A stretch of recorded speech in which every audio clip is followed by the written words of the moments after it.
ये बात क्या हुई शैलेशानंद जी, हिंदू राष्ट्र बनेगा तो सब रह लेंगे, अभी भी तो सब रह रहे हैं, दिक्कत क्या है अभी? दिक्कत है। क्या दिक्कत है? दिक्कत घुसपैठ की है। दिक्कत हमारे यहाँ पर शैक्षणिक व्यवस्थाओं के अंदर जो व्यवधान आ रहा है उसकी है। दिक्कत यह है कि हम हमारी जो परंपराएं हैं उनको तो हम पूरे अनुशासन के साथ में समस्त हिंदू पालन करते हैं, किंतु क्या सार्वजनिक स्थलों के ऊपर बैठ करके यदि हम हमारी आराधना करने लग जाए तो इस राष्ट्र के अंदर क्या व्यवधान उत्पन्न नहीं होता? तो अभी हम जो बात कर रहे हैं हिंदू राष्ट्र से ऊपर की बात कर रहे हैं, हम सनातन शब्द उसके आगे लगाना चाहते हैं। सनातन के अंदर हम देखेंगे तो उसकी वेद ऋचाओं के रूप में समस्त धर्म, आप जिनको धर्म कह रहे हैं जो कि संप्रदाय है, हिंदू मुस्लिम सिख ईसाई, ये सब उस ऋग्वेद की ऋचा से निकले हुए, उसके विचार से निकले हुए धर्म। तो हम सनातन हिंदू राष्ट्र की बात, ये बात आप इधर क्यों नहीं समझा पा रहे? समझा रहे हैं ना? नहीं समझ पा रहे, समझा रहे हैं। आप सुनिए। नहीं एक मिनट, रंगरेज जी की बात अधूरी रह गई थी। रंगरेज जी नहीं एक बात मैं पूरी बात बोलता हूं। देखिएगा, हम एक ईश्वरवादी थे, एक ईश्वरवादी के अंदर सनातन सदैव से रहा।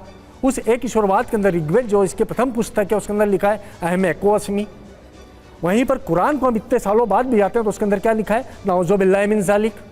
हम बाइबल उठा करके देख रहे हैं तो उसके अंदर लिखा है he is the alone father who sent me on this earth to guide you as a shepherd. वो एक अकेला पिता है जिसने जमीन पे मुझे भेजा तुम्हें गडरिये की तरह मार्गदर्शन करने के लिए। हम उपपंथ की ओर जाते हैं। नहीं, मैं उपपंथ की ओर तो हम बात कर रहे हैं, एक ऋचा से सब निकले हैं, वो यहाँ पर नहीं, ये यहाँ तक पहुंच नहीं रही। समझेंगे क्योंकि उसको समझाने वाले उस तरीके से नहीं समझा पाए। ये जो पूरा एजेंडा है पॉलिटिकल एजेंडा है कि किसी तरीके से ये जो हमारे धार्मिक गुरु हैं इन्हें सियासत से बिल्कुल दूर रहना चाहिए। मगर ये जो बार बार हिंदू राष्ट्र की बात हो रही, अभी अमृतपाल ने खालिस्तान की मांग की थी, उनके खिलाफ कानून ने कार्रवाई कर दी, उन्हें जेल में डाल दिया। पाकिस्तान मुस्लिम समाज ने जो है कहा था गजवाए हिंद की बात की थी, उन पे PFI पे बैन भी कर दिया और सारे लोग जेल में। मगर जो लोग खुलेआम हिंदू राष्ट्र की बात कर रहे हैं इस देश में जहां देश संविधान से चलता तो उन लोगों के खिलाफ जब तक ऐसी कार्रवाई, कड़ी कार्रवाई नहीं होगी और उनके आपको साथ क्या लगता है हिंदू राष्ट्र बन जाएगा तो क्या हो जाएगा? एक मिनट, रंगरेज जी, हिंदू राष्ट्र बन जाएगा तो क्या दिक्कत हो जाएगी? बागेश्वर का, अरे मुझे ये बताइए, आपको हिंदू राष्ट्र बन जाएगा तो क्या दिक्कत हो जाएगी? इंसान कभी भगवान हो सकता,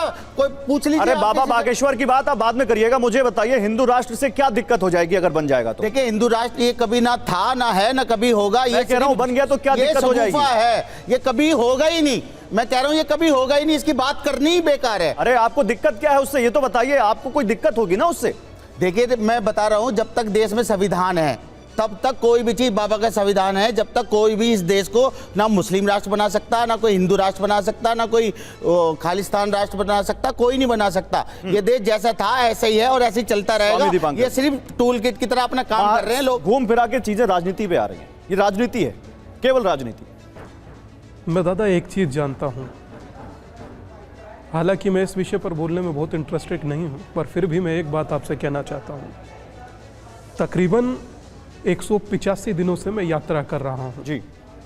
वो यात्रा है जातियों में बटा हुआ सनातन एक हो, जहाँ जाति नहीं, सब हिंदू थे, हिंदू हैं, हिंदू रहे। उसी के लिए मैं काम कर रहा हूँ और मैं उम्मीद करता हूँ कि जो कार्य कभी बाबा साहब ने अधूरा छोड़ा था या जो रह गया था, जो राम मनोहर लोहिया जी ने कहा था, जो सावित्रीबाई फूले ने कहा था, मैं उसी को चरितार्थ करने का कार्य कर रहा हूं और 5 लाख लोगों को संकल्प दिला चुका हूं। 5 लाख लोगों को 185 दिनों के अंतराल में। और हां, पहले मुझे लगता था कि जरूर थोड़ा टाइम लग रहा है, पर अब मुझे प्रत्यक्षम किम प्रमाणम। तो आप जब ये कर रहे हैं तो उसमें उन लोगों के अंदर हिंदू राष्ट्र की कोई चाहत दिखती है आपको? मुझे उनके भीतर हिंदू होने की चाहत दिखती है। एक ही बात।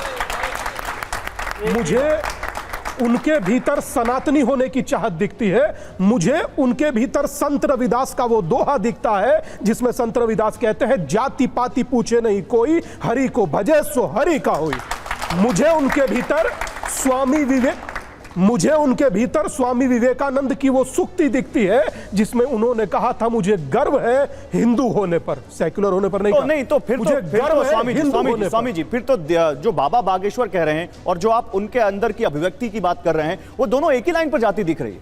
देखिए, आप किस दृष्टिकोण से उसे जोड़ते हैं वो आप बेहतर समझते हैं, मगर मेरा अब तक का अनुभव यह कहता है कि समाज तैयार था मगर किसी सन्यासी का इंतजार था। यात्रा शुरू हुई, परिणाम अच्छे हैं। मैं उम्मीद करता हूं जहां सब बराबर हैं, जैसे सतीश भाई वैसे मैं बैठा हूं, जैसे रंगरेज भाई वैसे मैं बैठा हूं, मुझे इसमें आपत्ति क्या है? फिर गुरुजी आप और मंदिर सुनिए, में let me दलित complete. समाज के लोगों को क्यों दादा, नहीं जाने देते? दादा, ये कहाँ? बताइए, आप दलित समाज के लोगों को मंदिर में क्यों नहीं जाने देते? कहाँ पर उन्हें है? पुजारी एक क्यों नहीं मिनट बोलने बनाते दीजिए ना आप? भाई, पहले बोलने तो आपने दीजिए। राष्ट्रपति का भी अपमान किया बीजेपी ने। राष्ट्रपति जी से जो राम मंदिर का शिलान्यास हुआ उसमें उनको नहीं बुलाया गया। राम मंदिर तो का ये सारी शिलान्यास या चीजें- कोई बात नहीं, संसद का कोई बात शिलान्यास नहीं। तो अब ऐसी सब ये चीजें गौरव, रंगरेज जी, एक सेकंड, ये राजनीति यहाँ नहीं करने आए हम। किसको बुलाया गया, किसको नहीं बुलाया गया, एक सेकंड। ये करने, ये समझने नहीं आए हम यहाँ पर। आप सुनिए जिस पर तो। बातचीत कर रहे हैं उस पर नहीं बात करना सर, चाहता हूं। ये राजनीति का मुद्दा है। आप कह रहे हैं ये कि यहाँ पर राजनीति का नहीं, मुद्दा एक मिनट है। एक मिनट एक मिनट ये राजनीति आपने का बीजेपी का जिक्र किया, बिल्कुल। आपको बीजेपी से मैं दिक्कत है। राजनीतिक बीजेपी से भी दिक्कत जवाब है, मैं दूंगा ना। बीजेपी एक मिनट आ रहा, मेरा उनकी बात तो हो जाए। आपको बीजेपी क्यों लेकर आया आप यहाँ पे? मैं बीजेपी की बात की विचारधारा से उनसे हमारी विचारधारा मिलती नहीं है, तो हम बता रहे कि कैसे वो अपमान कर रहे। गुरुजी कह रहे हैं कि हम बोलने सबको तो जोड़ने दीजिए। का काम कर रहे हैं। मुझे तो अपनी बात देखिए कहने कितने दीजिए। सारे हिंदू भाई हमारे जो है बौद्ध धर्म अपना लिए।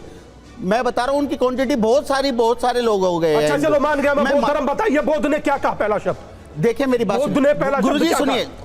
प्यार बुद्ध से ने पहला सुनिए। शब्द क्या वो कहा? प्रतिज्ञा ले रहे हैं, बुद्ध बाबा ने साहब पहला की शब्द प्रतिज्ञा क्या कहा? लेकर और धर्म बुद्ध छोड़कर का जा रहे पहला हैं। शब्द और अंतिम क्योंकि शब्द उन्हें क्या पानी बताइए? पीने पे मार दिया जाता है, मैं चुनौती से मंदिर में कहता हूं, घुसने से बताइए। मार दिया जाता है। असली बात ये है। अगर दादा, विषय ये- अगर हम उठाते हैं तो आप सुनिए दादा, आप इधर उधर रंगरेज बात जी, ले जाते हैं। रंगरेज जी आप सुनिए। बताइए, आप उन्हें सम्मान कब देंगे? रंगरेज जी सुनिए, एक सेकंड ये देश सबका है ना, सुन लीजिए। सिखों का भी है, ईसाई का भी है, मुस्लिम का भी है, दादा, सबका है ना। ना बोलने देने के पीछे का वजह क्या है? एक वजह बताइए, इसलिए नहीं बोलने दे रहा। बुद्ध ने पहला शब्द क्या कहा बताइए, और अंतिम शब्द क्या कहा बताइए। मैं डिबेट छोड़कर अभी चला जाऊंगा, आप जीते मैं आ रहा। बोलिए, बुद्ध ने पहला शब्द क्या कहा? बुद्ध का नाम कोट किया। मैं बता रहा हूँ ना, आपने बुद्ध का नाम कोट किया।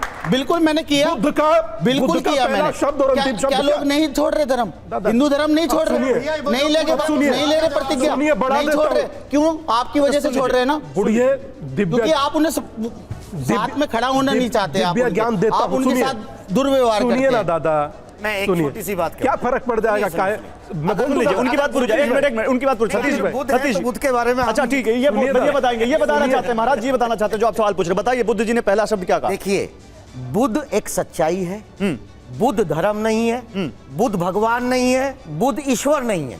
बुद्ध ने यह कहा कि जो मैं कह रहा हूं उसको भी तर्क के आधार पर कसौटी। बुद्ध एक कसौटी है, बुद्ध एक वैज्ञानिक सोच है। और एक बात और कहूं कि 1000 साल की व्यवस्था जब साइंस नहीं थी, मैं मानता हूं कि हो सकता है कि लोगों को धर्म के आधार पर इलाज ना हो। आज भी बहुत सारे लोग ऐसे हैं कि अगर इनको इलाज नहीं मिलता, हॉस्पिटल ये कहता है कि आपके पास पैसे नहीं बचे, जाओ किसी धार्मिक संस्थान में इस आदमी को लेके जाओ, इनके अंतिम प्राण निकाल। सुनिए, इसी देश में, इसी दुनिया में अभी 2 साल पहले जब महामारी आई, तमाम धार्मिक संस्थानों के ऊपर ताले हैं, तमाम व्यवस्था के ऊपर ताले हैं। मानवता को बचाने वाला सिर्फ विज्ञान ही है। मेरा कहना यह है कि धर्म का उपयोग उतना करो जितने की आवश्यकता है। अभी मुक्त साइंस का उपयोग ठीक है।